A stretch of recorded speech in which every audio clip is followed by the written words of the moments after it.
in Utah. And Nevada, you not only saw Clark County, which is Las Vegas, and Washoe County, which is Reno, vote for Democrats. You saw the county that goes, whatever, the district that goes north of Clark County also went Democratic this election. So you're seeing pieces being chipped out of states that most people used to think of as solidly conservative Republican voters. Arizona, it's interesting to see Catherine Sinema, right? Karen Sinema, I believe her name is. She's got a 20,000 vote lead right now as we speak here on Saturday afternoon.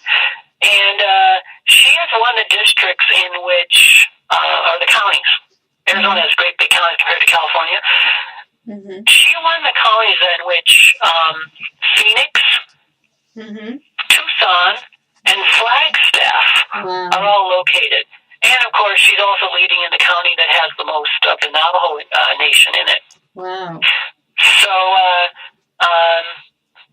there was a 3-hour line right through the middle of Arizona State University campus in Tempe, Arizona, of young people who waited to vote.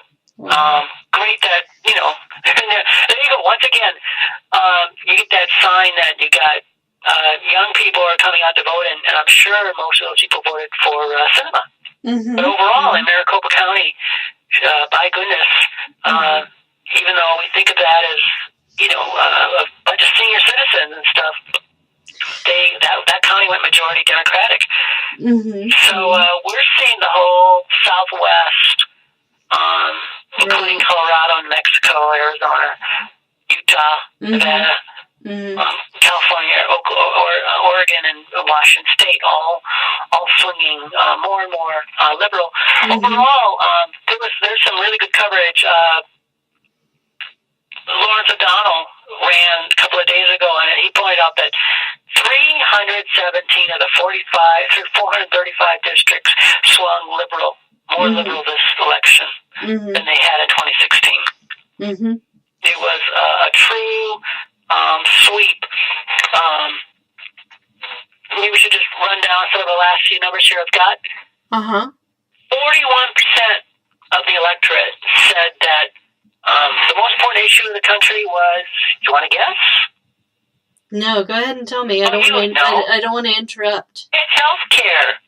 Wow. And of those health care voters, 75% voted Democratic.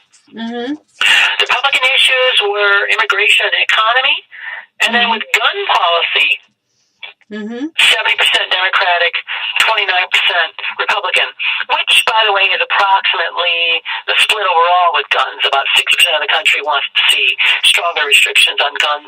And, of course, as we speak, we just had one of the horrible massacre in Thousand Oaks, California. And condition of the national economy. If you thought the economy was doing it all not so good or poor, 85% vote Democratic. If you just thought the economy was doing okay or just good, it was actually just a slight margin for Republicans. Again, if you thought your financial situation was worse or about the same people usually put themselves at. But again, that vote was 69% Democratic. If you thought it was worse, then you went 80% Democratic.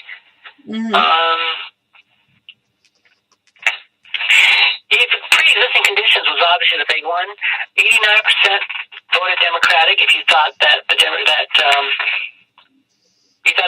are going to vote to protect.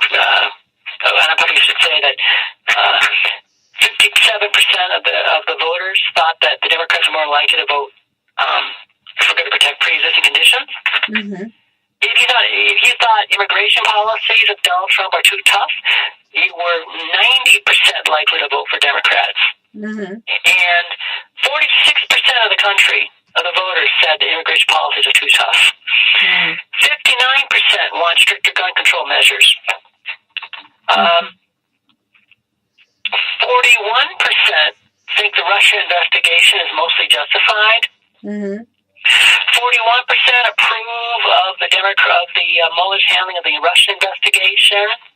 Mm-hmm. Here's an interesting one. Remember the security moms back in 2004, I think it was, when right after the Iraq War was going on?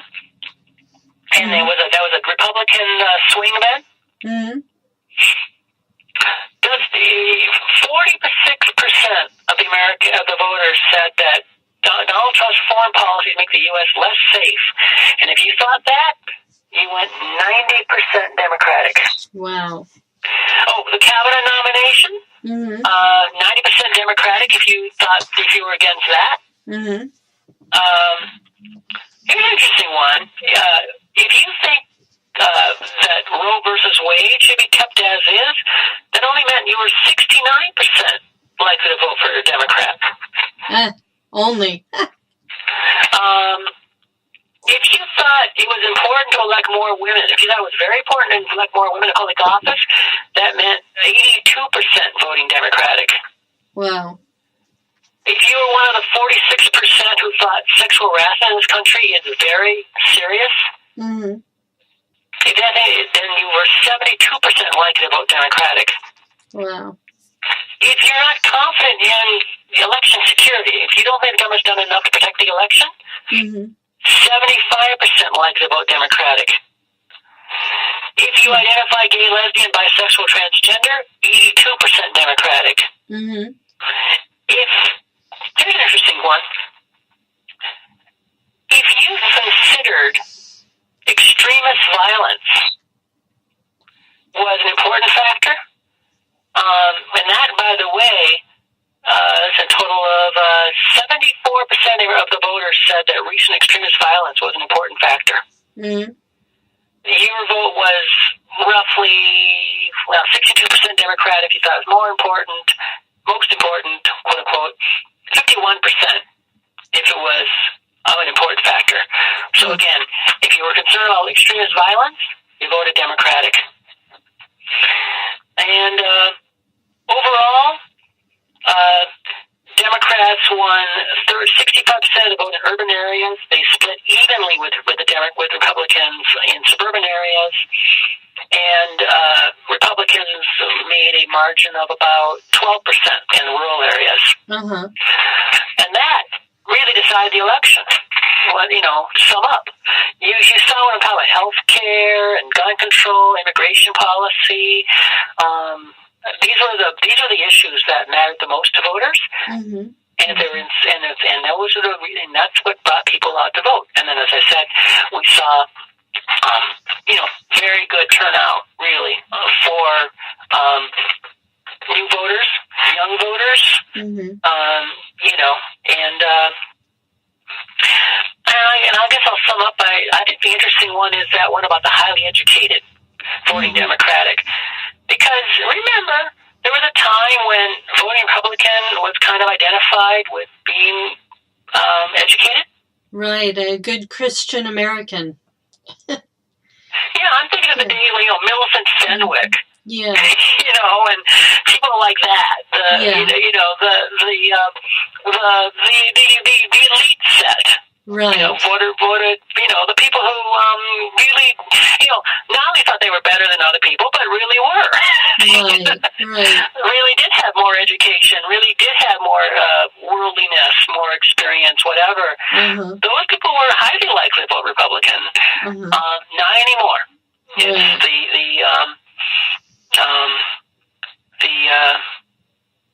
I don't know.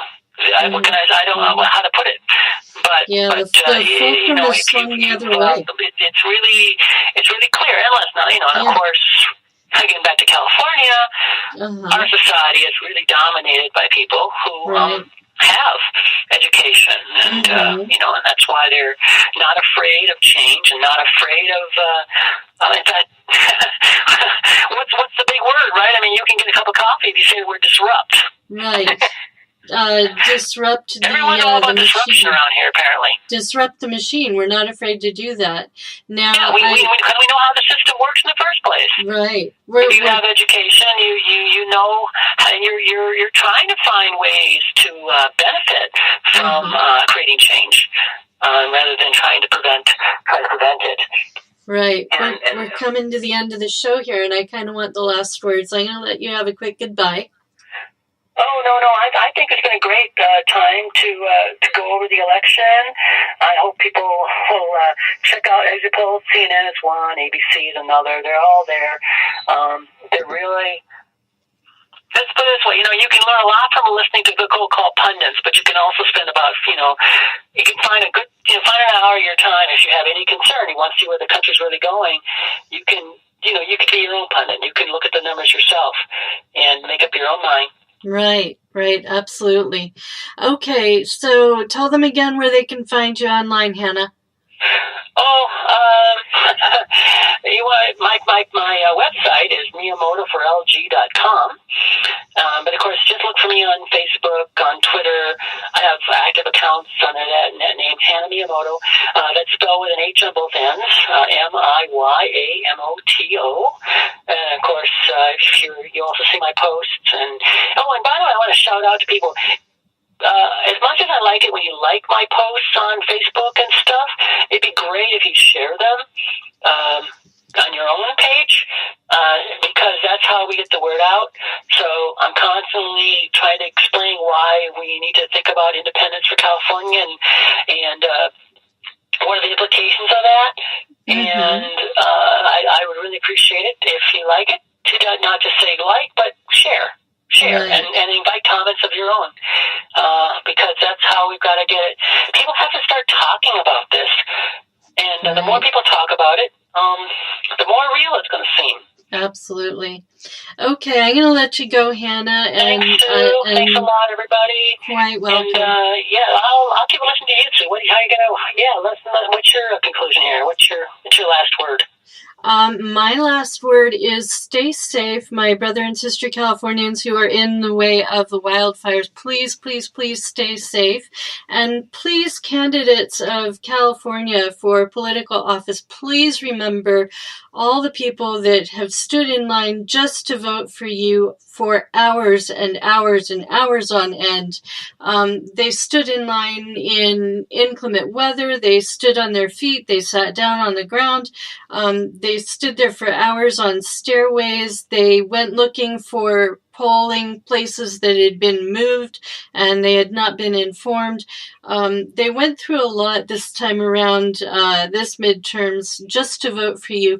Please remember that as you do your work in Congress and in whatever offices you've chosen to be candidates for, during this midterms.